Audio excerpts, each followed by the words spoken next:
Hey friends, I'm Marc Schelske, and this is the Apprenticeship Way, a podcast about spiritual growth following the way of Jesus. This is episode 62, The Justice of Jesus. Today's podcast is made possible by, well, me and all the work that I do. You might not realize it, but most of the time the sponsors of this podcast are just other things I make and sell. My writer's retreat, my books, all my work to help people have a healthy inner life and spiritual journey following the other-centered, co-suffering way of Jesus. The reason that I list these as sponsors is that the truth is that making a podcast takes time and money, and the reason that I can do it at all is that people like you buy the things that I make. Now, for many of you, maybe most, the best way to support me in my work is to just buy my books when they come out. Don't worry, the next one, Love's Wide Embrace, is coming out sometime this year, probably before summer. But there are a small group of folks who have asked me about how to directly support my work. And so almost a year ago, I opened up a way to do that. Now, you may have encountered this through the website Patreon that many creators use. Well, Patreon's a great service, but it takes almost 10% of what people pledge plus merchant processing fees, and that's just gross. So I built something similar on a system that only takes merchant fees. But what does that mean, especially if you don't know what a Patreon is? Well, it's basically a subscription service to support someone's creative work. So you subscribe to support my work for a monthly or annual recurring fee. What do you get? Well, primarily, the main thing you get is the satisfaction of knowing that your gift allows me extra hours to write, where I don't have to take other side gigs to support my family. But there are also some cool benefits and some community. So here's the tiers. The very first tier is the listener tier. This is free, no cost. You just sign up and you get my monthly-ish email newsletter, goes out about 8 or 9 times a year, the apprenticeship notes, and you give me permission to email you when I have new things for sale, like a brand new book. So this is perfect for anyone who wants to keep up with my work but isn't in a place to commit to a monthly subscription fee. If you're listening to this podcast, then that means you're one of these people. You like hearing from me, unless you're accidentally here for some reason. Sorry if this isn't what you're looking for. And so that means if you aren't already, you should become a listener level subscriber. Now, if you want to give me some of that extra time to write, there are 3 options. The second tier is the reader tier. This is $5 a month or $50 a year. So you'll get the newsletter just like everybody else, but I'm also hosting a special event just for you, a monthly-ish, again, 8 or 9 times a year, event called the Spiritual Life Virtual Roundtable. And at this event, it's a Zoom gathering, I'll host this gathering where I'll either present or lead a discussion on a topic related to healthy inner life, spiritual life, theology, current politics in the church. And likely these sessions are going to include special guests, professors, theologians, authors, subject matter experts. This is not a public event that anyone can come to. This is going to be a private gathering for my patrons to come into a space to get into the room with this conversation with these authors and speakers and to be able to have a real conversation about how we live out this particular aspect of our faith. The next one of these is actually coming up next week. It's going to feature Joash Thomas, the very person I'm chatting with in today's episode, talking about his book, The Justice of Jesus, and how we decolonize our vision of the church. If you want to be in that room and have a conversation with Joash, then just become a subscriber at this tier or above. The third tier is the sponsor tier. This level is $12 a month or $120 a year. So you'll get the newsletter like everybody else. You'll get the invites to the Spiritual Life Roundtable. And also, every year that you're subscribed, you'll get a free book from me. It might be my newest book. It might be one of my older books that you never bought. Or if you already have all my books, then I'll have a conversation with you and I will pick out a recommended read just for you and send it to you. Now, the last tier, and this one's crazy, this is just for people who believe in me more than I believe in myself. That's the benefactor tier. It's $40 a month or $400 a year or any higher level you want to commit.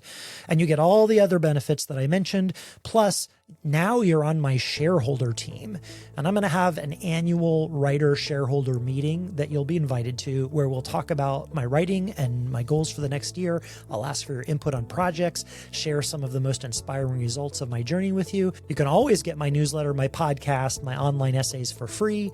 But if you want to help expand my capacity to do this work, now you have a way to do that. And if you do, man, blessings upon you. Not too long ago, the President of the United States declared Portland, my home city, war-ravaged. Not long after that, in October, there was a massive protest march through downtown called the No Kings Rally. It was actually the second one in the city. Massive, maybe 50 or 60,000 people. There have been ongoing protests in downtown across from the main ICE facility for months now. There are signs all over the city protesting ICE's presence. Churches have started joining with community organizations to host immigrant rights training events. The president was wrong to say that Portland is war-ravaged, but it definitely is in a heightened state, and people are not happy on all sides. In personal conversations and social media interactions that I've had, I've seen a lot of people reacting against these circumstances. I've heard people frustrated with how protests are slowing down traffic and impeding business. I've heard folks talk about how all of this behavior is disorderly and it shouldn't be tolerated. I even heard one person threaten violence against demonstrators. Like, I saw this happen in real life. When the first No Kings March was scheduled, an influential politician called it the I Hate America March, which frankly couldn't be more wrong. I know it's wrong because I participated in both No Kings marches, the one last June and then the one last October. And at those events, I talked with people all day long, probably 100 or more each time. I read countless signs. What I learned was that every person there was concerned in one way or another with justice. For some, the injustice that they were protesting had to do with healthcare access. For others, for many, the injustice was the way that brown-skinned immigrants are being treated. For other people, yet, it's a matter of how the courts are seeming to only favor the rich and powerful. And there were certainly some who were there feeling that the issue was how our current political regime seems to just disregard any law it doesn't like. Now, some of the protesters at these marches had perspectives I disagree with. Some of them I thought were extreme. There was a lot of anger. But universally, everyone I talked to was concerned with justice, or at least how they envisioned a just society. Now, I've also been watching and listening to folks in my extended Christian community, both in person and online, respond to all of this. Increasingly, I see two diverging groups. Some Christians, quoting the Apostle Paul, say that it is the right thing for the church to obey the government, that God is a God of order, and that law enforcement officers and immigration officers are just doing their jobs, and it would be anti-Christian to get in the way. And those people, they think they're on the side of justice. Then there are other Christians, quoting the Hebrew prophets about welcoming and caring for the foreigner and the immigrant, who see that law and order position as deeply unjust. They quote scriptures about immoral kings who exploit the poor. They want to see healthcare and mental health care access for everyone. They want the U.S. government to stop funding violence worldwide. And those people think they're on the side of justice. So how is it that in a time that feels so unjust, we are so conflicted when it comes to justice? Now, several years ago, I ran into Joash P. Thomas online. Back then, he was talking about the ways the church was asking him to surrender his heritage, expecting him to prioritize white European theologians in his study. He's Canadian, but he was born and raised in India. He talked about how he experienced church people reacting negatively to him when he was a guest speaker and wore non-Western clothes to preach. I was intrigued by this guy, and so I followed him, and over the years I've learned a lot from his social media posts, and so my ears perked up when I heard him talking about his new book. The book is called The Justice of Jesus, Reimagining Your Church's Life Together to Pursue Liberation and Wholeness. When I read it, right off the bat, Joash said this: justice is not the natural disposition of the contemporary Western church. Wait, what? How can that be? I grew up in Middle America in a conservative Christian community. My dad was a pastor. I went to church school. I could not imagine a group that talked more about how God is just and how we need to support the government's role in maintaining justice. But then I read these words: instead of being shaped by the liberating Spirit of God that anointed Jesus to bring good news to the people in poverty and oppression, Luke 4:18, much of the Western church was shaped by a theology that prioritizes the salvation of souls at the cost of the dignity and liberation of human bodies.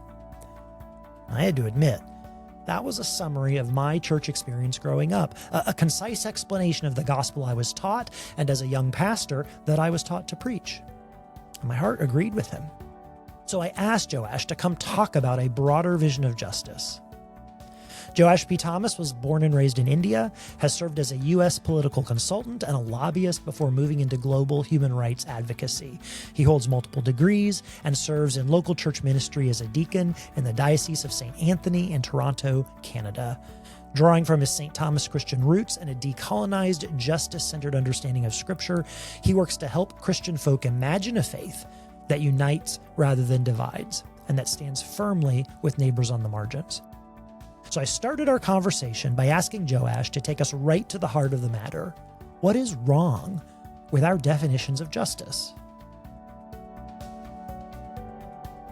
So the definition of justice that I was taught comes from the Global South Church. And the definition for justice there was really centered on Jesus' definition of the gospel that we see in Luke chapter 4, verse 18, where Jesus says, "The Spirit of the Lord is upon me to preach good news to the poor, to set the captive free, to set the oppressed free," right? From a very young age in the Global South Evangelical Church, the Indian Evangelical Church, I was taught that if it's not good news to our poor and oppressed neighbors, then it's not the good news of Jesus Christ. It was interesting for me then to come to the Western Church and hear almost a different gospel being presented, a gospel that was more spiritual in nature. And of course, like I'd seen this in the Global South as well, but it was a bit more overt in the U.S. Church specifically, where any Christian activity prioritizing justice was seen as in danger of being Marxist and not actually being historically Christian the way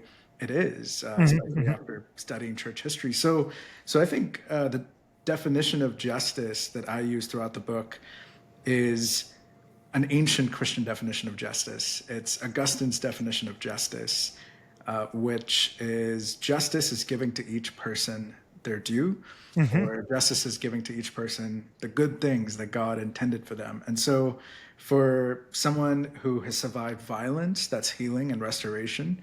For someone who has perpetrated violence, that is accountability, with the ultimate goal of restoration. So justice is for everyone who's made in the image of God. There's a couple things that I'd like to have you define, and then that this quote from Augustine feels like a really important mirror. The folks that I grew up around would hear you say justice is giving to each person their due. The folks I grew up around would nod their head and say absolutely, right? But the mental picture that goes along with that absolutely is a courtroom. A criminal has been brought, that's a phrase we use, they've been brought to justice. And that's what that means. And when you talked about this ancient definition of justice, you're not talking specifically about that. And when folks react against the idea that the church would be involved in justice and they say, oh, that's Marxist, they're not saying the judicial system is Marxist, right? They're saying something else is. So push further into that. And as you do, you used a phrase at the beginning that you learned about justice from the church in the Global South. I don't know that everybody is going to understand immediately what you mean by the Global South and why that identification is important. So can you talk about that just briefly for context, and then help us understand how this statement from Augustine is broader than law and order justice? Yeah, so let me start by defining what I mean by the Global South. So the Global South is basically a part of the world where a majority of the world's population lives. So this would be, typically you take the world, the world is split into two hemispheres, right? The northern, southern hemisphere. And if you look at wealth inequality across the world, you'll see a large concentration of wealth in the global north. That's basically North America, US, Canada, and the European countries.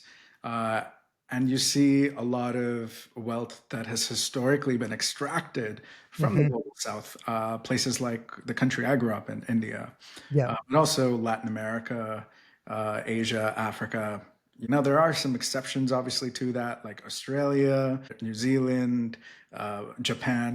There's nuance in that, Mhm.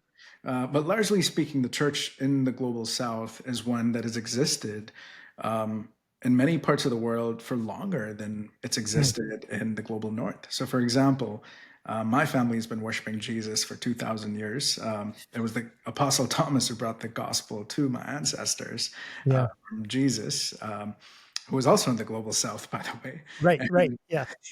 and it's almost like, yeah, Christianity came from the global South to the global North. And unfortunately, what's happened is because of the way history then played out with the empires and, the history of colonization, we have a church in the global South that looks very different from a church in the global North. So, for example, I am a part of global evangelical forums like Lausanne, which is a collection of churches from all over the world who identify as evangelicals. And I am very involved in their justice and freedom network. And there's this tension that you can feel between churches in the global South who are evangelical and churches in the US right now who have very different definitions of justice, like the one you pointed out. And a big part of my ministry and book is trying to highlight why those differences exist. To jump into a little bit of that different understandings of justice that have been shaped by history, I would say to people who think of justice as only courtroom justice, that is absolutely a valid form of justice. In fact, I've spent the last 10 years of my career working in the international human rights space, where I've worked with lawyers all over the world who Mm. have helped arrest people who have trafficked people or participated in intimate partner violence or violence against women and children, or Mhm. police who have abused their power and authority and who've brought these criminals to justice in a courtroom setting. Yeah. But what I have also learned in doing that work is that that is just one part of justice. Justice is sure delivered then to the survivor of violence, and it's delivered to the perpetrator in the form of accountability.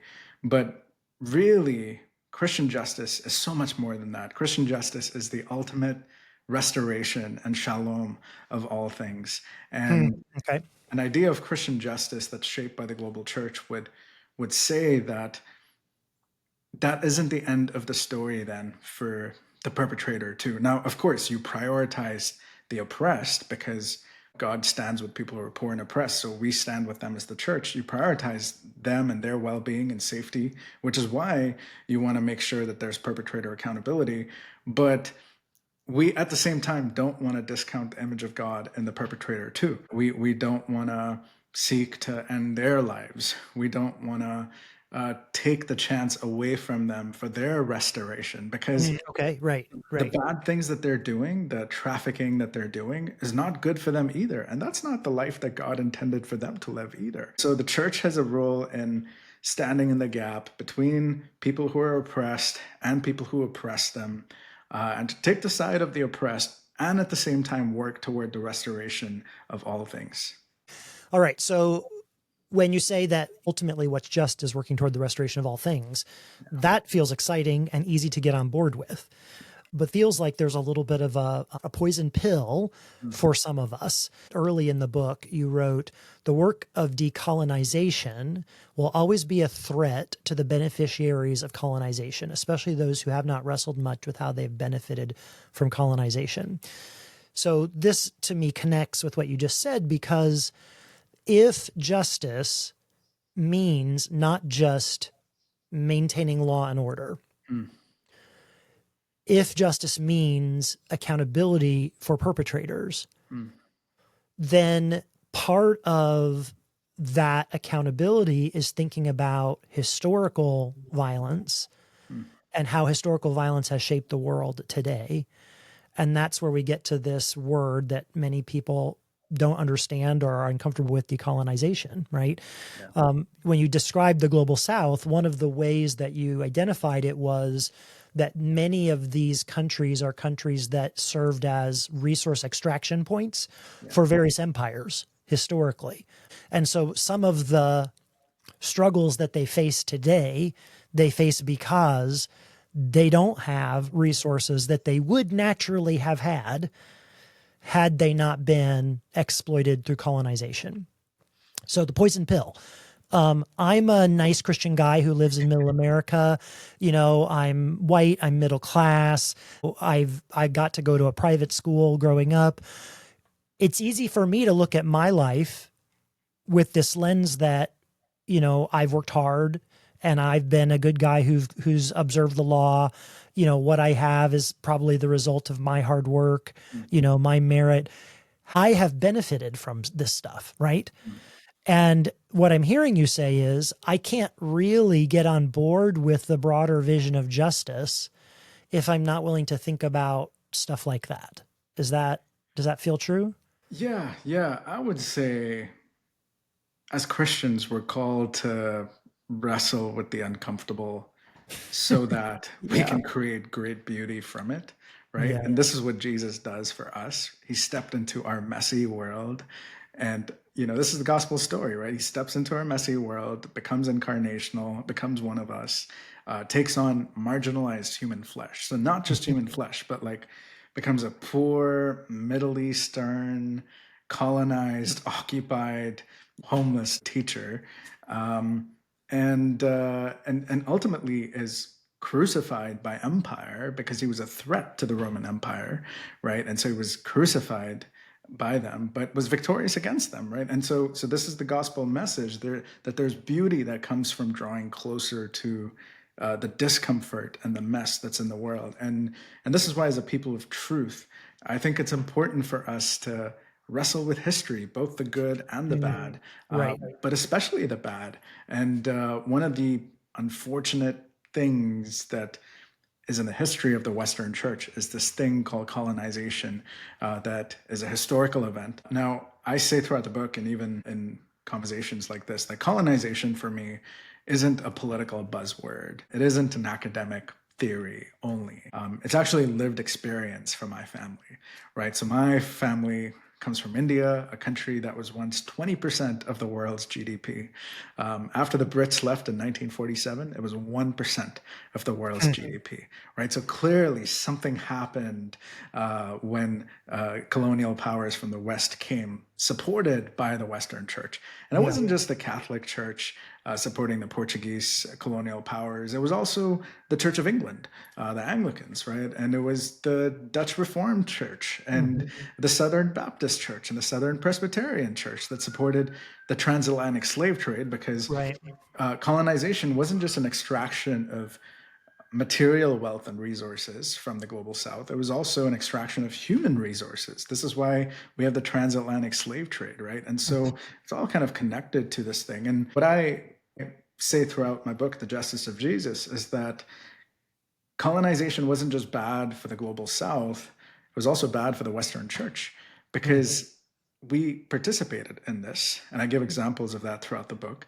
Because of our participation in it, it shaped us to resist justice for all our marginalized neighbors, for all our neighbors in need of it. And it narrowed our understanding of the gospel to take away the physical good news and just keep in its place a spiritual good news. This whole idea that Jesus cares more about the salvation of my soul than the freedom of my human body actually comes from colonization, because Christians who participated in it, Christians who participated in slavery too, found it beneficial to tell people they enslaved and oppressed and colonized, hey, don't worry about your physical suffering right now, because Jesus cares more about the salvation of your soul than the freedom and well-being of your human body. So just put your faith in Jesus, it'll all be okay in the afterlife, right? And many did, because there was still some semblance of good news in that, but it wasn't proclaimed faithfully in the fullness of the good news of Jesus. It does seem odd, right? If I am one of those struggling, marginalized, oppressed people, if I'm a follower of Jesus and I say to another person that is in that same social location that I am, don't worry, this is terrible, but we can trust God's faithfulness. That has a different tone than a slave owner saying to an enslaved person, don't worry about the way I'm oppressing your body.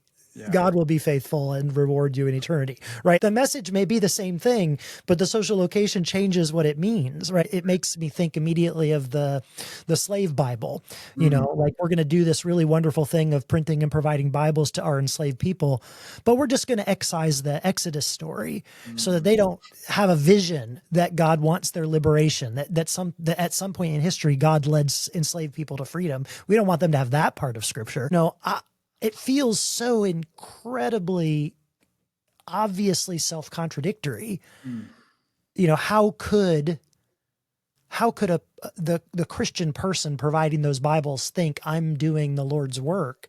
They're so blinded by their investment in the structure, the hierarchical structure that is benefiting them, that it justifies them to do what is a horrible thing.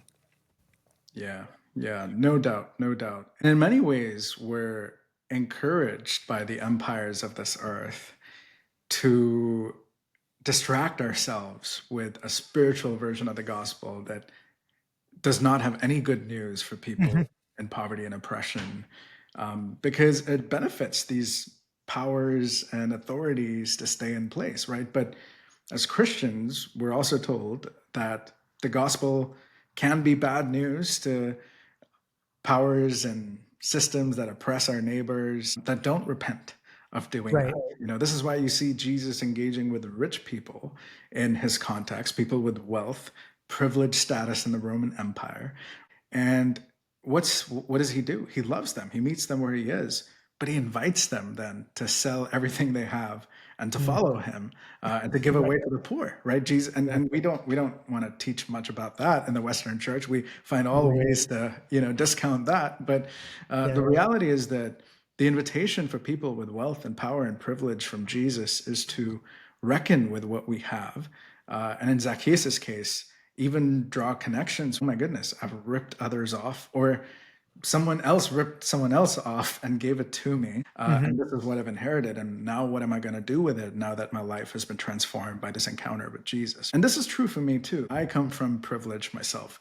When I'm speaking at a church, sometimes I have people raise their hands just to show how privileged I am myself. So I tell people, hey, if you grew up with a maid, raise your hand. If you grew up with a cook, raise your hand. If you grew up with a driver, raise your hand.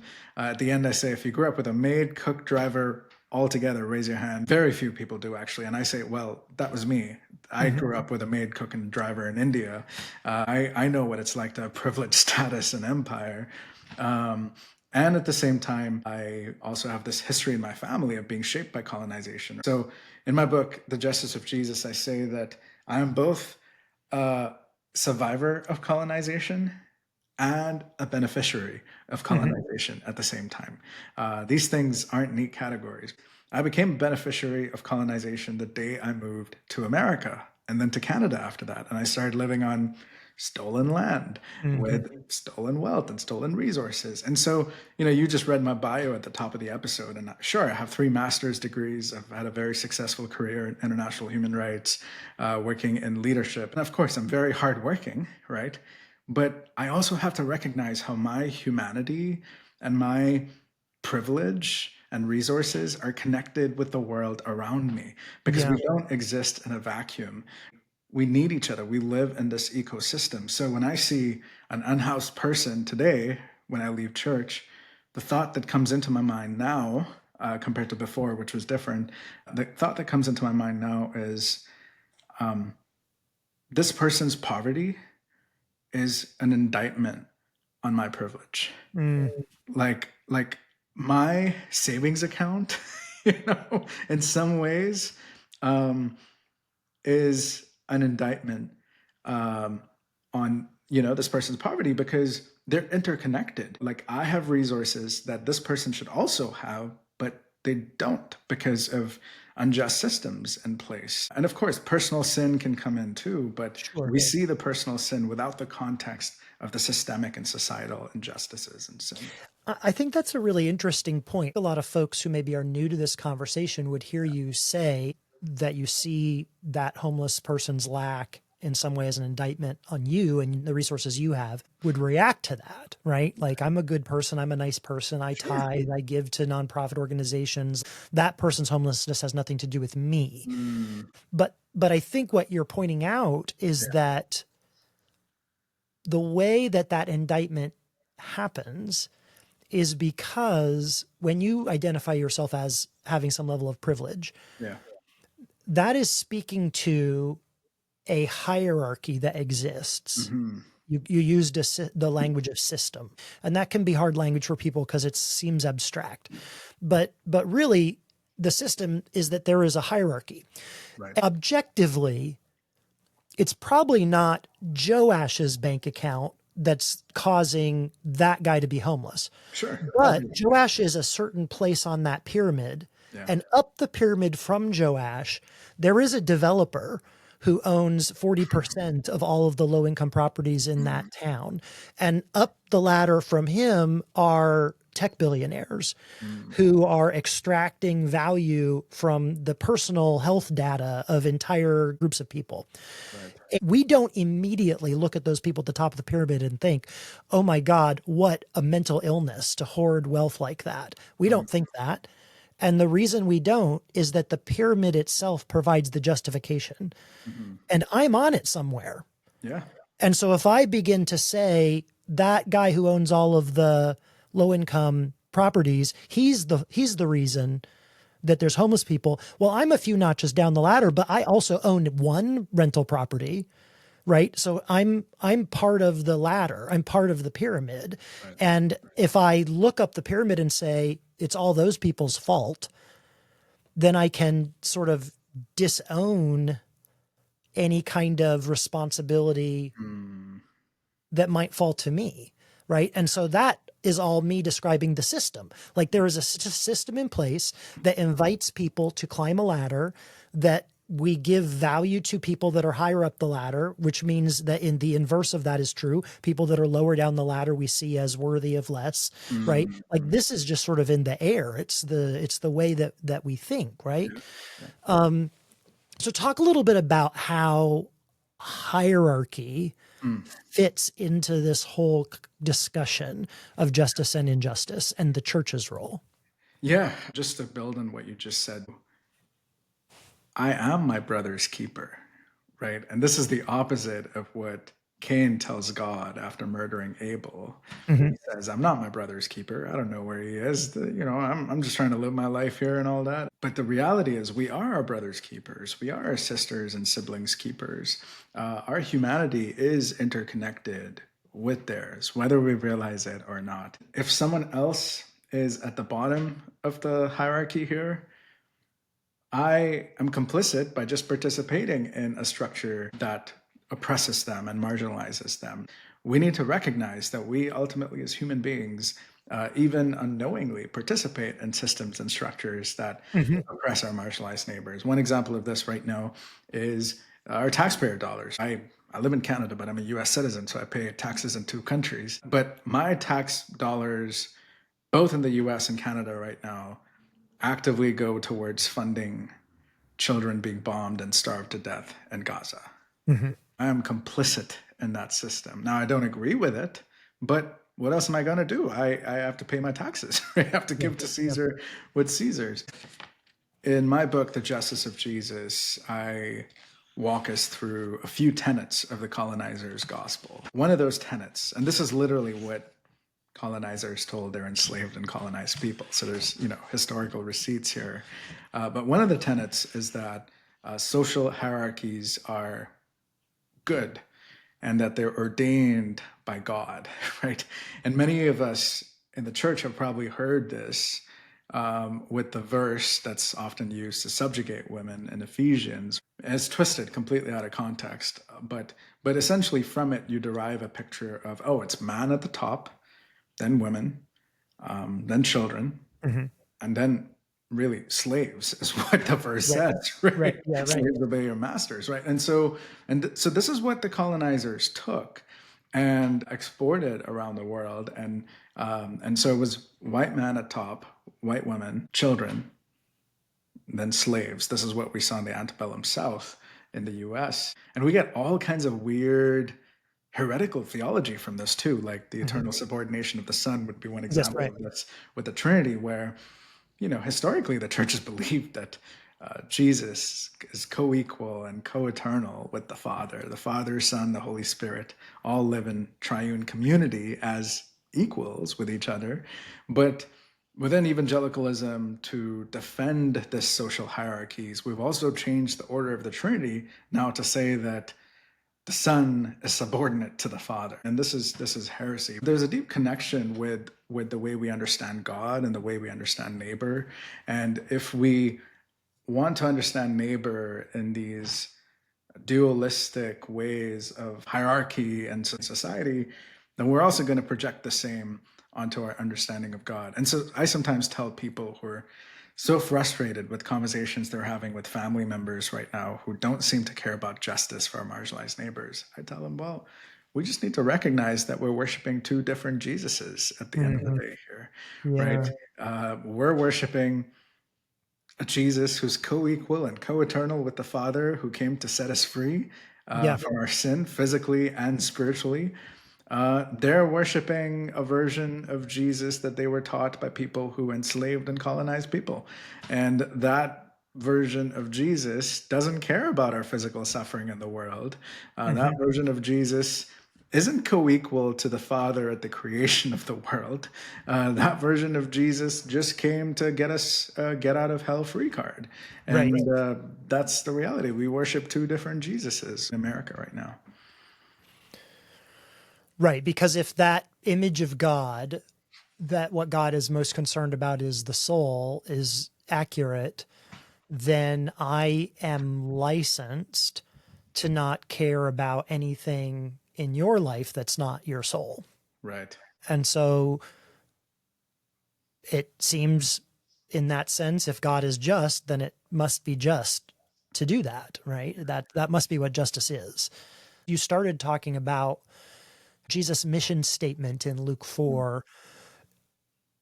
It seems like we either as a church have to say that is also our calling, or we have to say in some way that was uniquely Jesus' work and not ours, right? Which is what a lot of Christians say, by the way, in the West. Mm-hmm. But that is not what the majority of Christians have said throughout church history around the world, even if that is what a lot of Christians in the West today say. But it's such a disembodied theology. If we're the body of Christ on earth, which we say we are, if we're the hands and feet of Christ, then shouldn't we also have the mind of Christ, as Paul reminds us in Colossians? Shouldn't we also do what Jesus did on earth himself until his physical body returns? But we have a very disembodied theology where we think Jesus is gone and, we only care about the spiritual. So we look past the physical bodies, the physical suffering bodies of our neighbors to get to their souls. And in doing so, we actually do more harm than good without acknowledging the physical suffering of their bodies. Right, because that sort of leads us to things like, the soup kitchen where you get served soup after you sit through a 45-minute sermon. Yep. Or when I was a youth pastor 20 years ago, everybody wanted their churches to have youth mission trips, right? Which were us taking a bunch of our kids, raising a bunch of our money to fly our kids somewhere to do a bad job building a cinder block building and do gospel puppet shows, right? Why did we celebrate that? Well, because our kids are learning to preach the gospel. They're learning to tell the story, which is the story of souls getting saved. 100%, 100%. And instead of taking the posture of engaging with leaders in these communities, the church that's already present there, being faithful, instead of asking them, hey, what do you really need? Yeah. We kind of assume, oh, of course they want the salvation of souls. Right.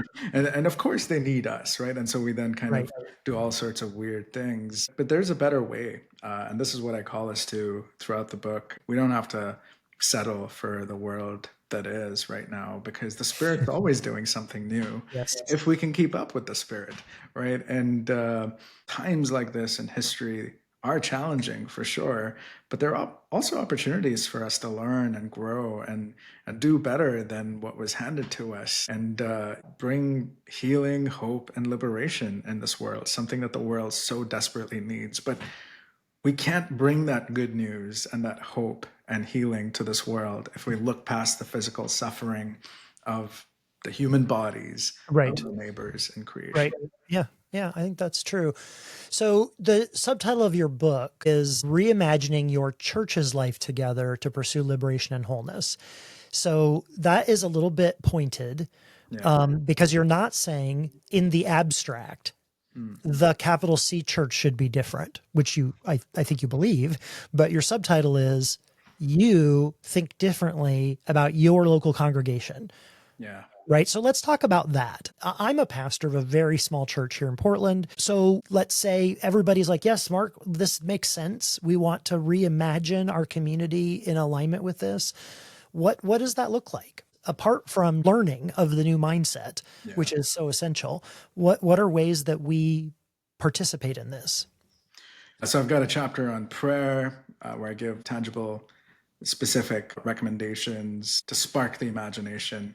There's a chapter on advocacy, on partnerships, but then I also draw us in a bit closer to three particular aspects of how we do local church, which is our budget, our pulpits, and our posture as a community, our theology. You know, I talk a lot about church budgets, individual budgets too, for sure, but church budgets as well. How are we spending our money, with our church budgets? And of course, this is for every church to discern for its own context, but I want us to not neglect the physical suffering and oppression of our neighbors around us as we plan our church budgets. I don't want our church budgets to be overtly spiritual in focus that look past the suffering of the human bodies of people in our neighborhoods and our communities. One of the things that I mentioned in this book is that I did a survey of evangelical churches across Canada and saw that most Canadian evangelical churches spent the vast majority of their budget on themselves. Every church community has its needs, like you have your operational needs. I also say don't underpay your staff. That's a form of modern slavery, right? So it's important for us to honor our staff and our volunteers and take care of that. But then in addition to that, then there's about 10% margin that churches sometimes have for missions budget or whatnot. And most of that is actually then spent towards spiritual ministry and not any forms of physical ministry. And like I had this conversation with a friend, one of Canada's largest churches, who's a missions pastor there. I leave the bad examples anonymous. I mention the good examples by name in the book. But this friend of mine just got coffee with me and he was just like, it blows my mind because my lead pastor will tell you that justice is a big part of the gospel and that the gospel is both physical and spiritual good news. But he was telling me about the situation they had where they had a surplus in their budget of about $30,000, right? That would be quite nice for you as a local church pastor, I'd imagine. But here's this large church having a $30,000 surplus in their budget. And they had two options presented before them. We can either support our local and global anti-human trafficking partners, or we can support this one longtime missionary partner of ours that airdrops Christian radios into parts of Europe by parachuting those radios in. And so lo and behold, they go with the latter. Because if there's a chance that we can even save some souls, we will take that over caring for the physical needs of children in trafficking, right? And so that tells us a lot because Jesus said, where your money is, there your heart will also be.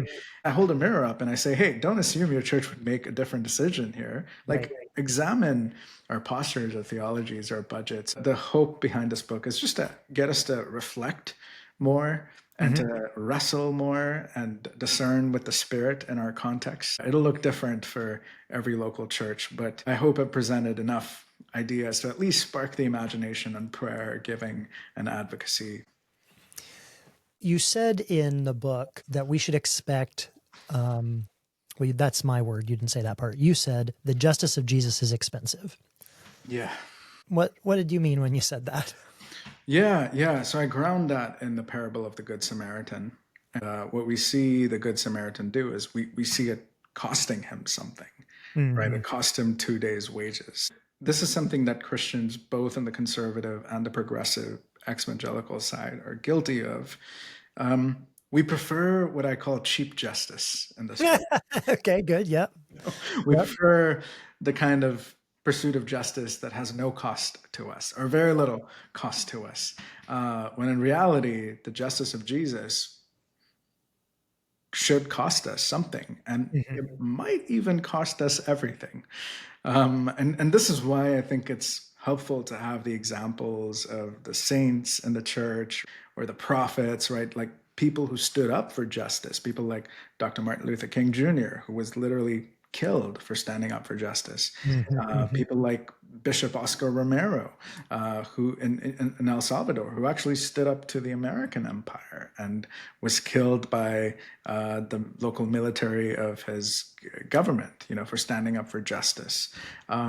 People like Dietrich Bonhoeffer, right, who was killed by the Nazi empire for standing up for justice. And so you see Christians throughout history, leaders in the church even, stand up for justice and pay the cost for it. You see the Old Testament prophets do that. You see John the Baptist, Jesus, Paul do that, right? And so why do we think in the West then that justice won't have a cost to us, right? And are we ready to sacrifice everything for the sake of our marginalized neighbors, to give up our lives the way Jesus does for us, if called upon and if needed?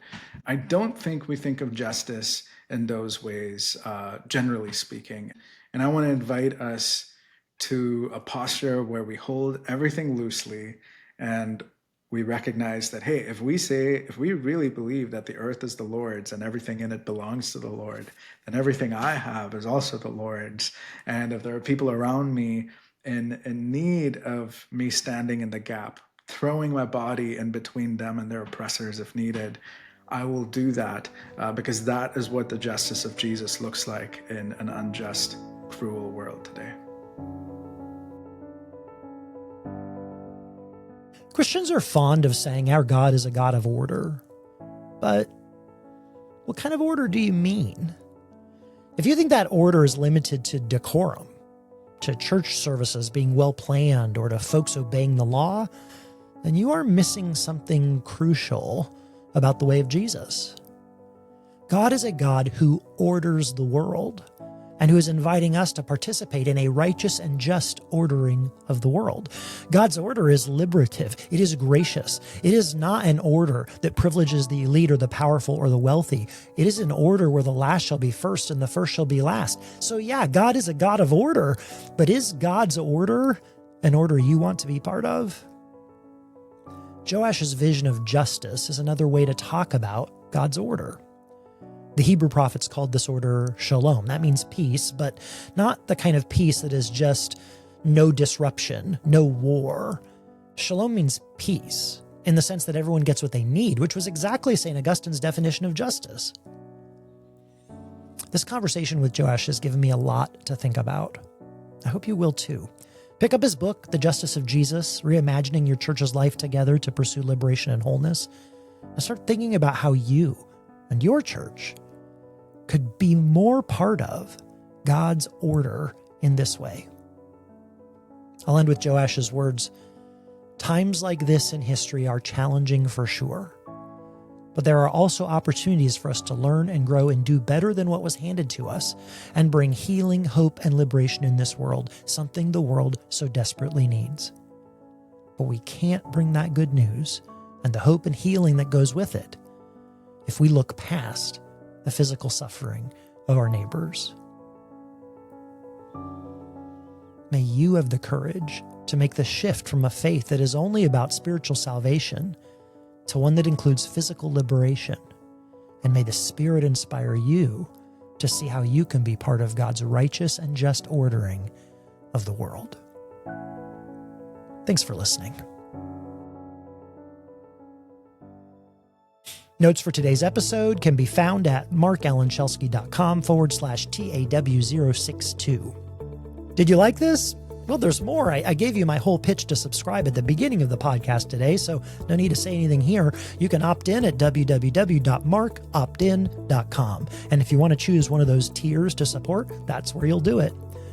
Until next time, remember, in this one present moment, you are loved, you are known, and you are not alone.